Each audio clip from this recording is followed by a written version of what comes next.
অ্যাম্বুলেন্সের আর্তনাদ নীরবতা ভাঙেনি। এটি ছিল জঙ্গলের মধ্যে একাকী একজন মানুষের দৃঢ় পদক্ষেপ, যার হাতে স্টেথোস্কোপ ছিল না, বরং হাতে ছিল জীবনের ভার। উড়িষ্যার মালকানগিরির প্রত্যন্ত ভুলে যাওয়া বনে, যেখানে রাস্তাগুলি মরুভূমিতে মিশে যায় এবং সময় হিমায়িত মনে হয়, একটি অলৌকিক ঘটনা চাকার উপর আসেনি, এটি পায়ে হেঁটে এসেছিল। 31শে অক্টোবর 2023 তারিখে আদিবাসী মহিলা শুভমা মার্শে মৃত্যুর দ্বার প্রান্তে পড়েছিলেন।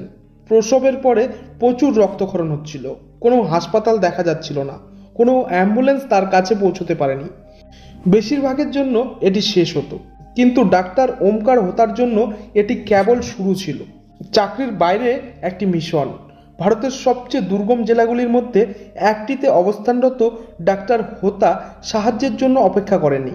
তিনি তার চিকিৎসা সরঞ্জাম প্যাক করলেন, জুতা জোড়া লাগালেন এবং ঘন জঙ্গল, বন্যপ্রাণী এবং মাওবাদী প্রস্তাবিত এলাকার মধ্য দিয়ে 10 কিলোমিটারেরও বেশি পথ হেঁটে গেলেন।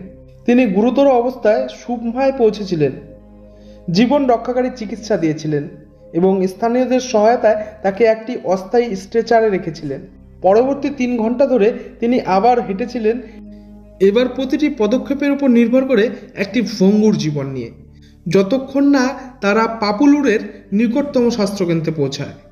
এমন একটি জায়গায় যেখানে রাস্তা শেষ হয়ে কিন্তু মানবতা শেষ হয় না। ডাক্তার হোতা নিজেই অসংখ্য রোগী বহন করেছেন। কোনো মিডিয়া নেই, কোনো করতালি নেই, কেবল মেডিকেল স্কুলে তিনি যে প্রতিশ্রুতি দিয়েছিলেন, কেউ সাহায্য থেকে অনেক দূরে থাকার কারণে মারা যাবে না। তার নিষ্ঠা তাকে 15ই আগস্ট 2024-এ সেরা ডাক্তার পুরস্কার এবং উড়িষ্যার মুখ্যমন্ত্রী নবীন পট্টনায়কের প্রশংসা অর্জন করেছিল, যিনি তাকে সীমা ছাড়িয়ে কর্তব্যের জীবন্ত উদাহরণ বলে অভিহিত করেছিলেন। চিকিৎসা বিজ্ঞানের নতুন সংজ্ঞা প্রদানকারী ব্যক্তি ডাক্তার ওমকার হোতা কেপ পরেন না, তিনি কাদামাখা জুতো এবং অটল হৃদয় পরেন। কারণ যন্ত্র শরীরকে সুস্থ করে তুলতে পারে, কিন্তু তার মতো মানুষই আশাকে বাঁচিয়ে রাখে।